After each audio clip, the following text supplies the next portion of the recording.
Hi everyone, I'm Tanya J. Peterson with the Anxiety Schmanxiety blog on HealthyPlace.com.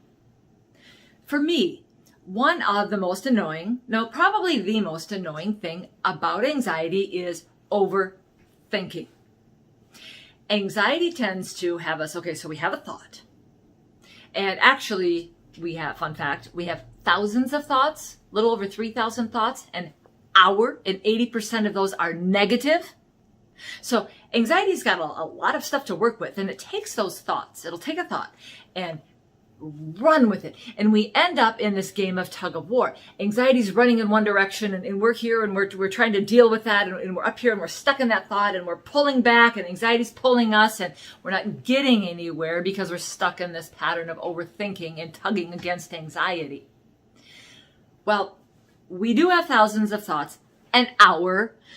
So we're not actually going to be able to change the nature of our brain, but you can break that pattern of overthinking and playing tug of war with anxiety and with anxious thoughts. One way to do that is by reining things in over and over again and sticking with the facts.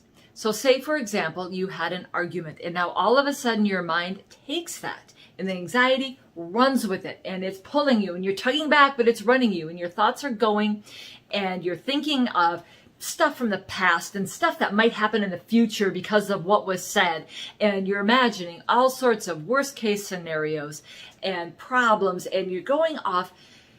Those are thoughts, but they're not the facts. The fact is you had an argument.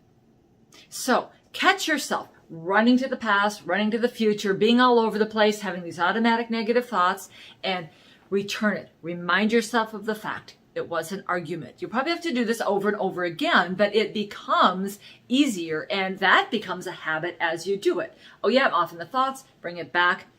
Here is the fact. One person who talks about this, who talks about sticking with the facts, is an author, Eckhart Tolle. He writes, he's got all sorts of he's great with inner peace and even spirituality and mindfulness and presence and dealing with anxiety. And he writes, the primary cause of unhappiness is never the situation, but your thoughts about it. Be aware of thoughts you are thinking. Separate them from the situation, which is always neutral, which always is as it is. So the situation, for example, was an argument. You had an argument. But then there's all these thoughts about it. Be aware of those. And then Tal continues, there is the situation or the fact. And here are my thoughts about it. Instead of making up stories, stay with the facts. So bring it back. Instead of overthinking, playing that tug of war, getting stuck in your thoughts, bring it back over and over again to just the facts. That'll help you. You won't stop thinking, but it'll help keep you from overthinking with anxiety. I've got a few more tips for how to stop that game of tug of war with anxiety and stop overthinking in the post that goes along with this video. The link is in the description, so check that out if you'd like. And definitely try to start identifying facts, bringing your thoughts down to the facts, and see how that works for you. Thank you for listening, and I'll see you next time.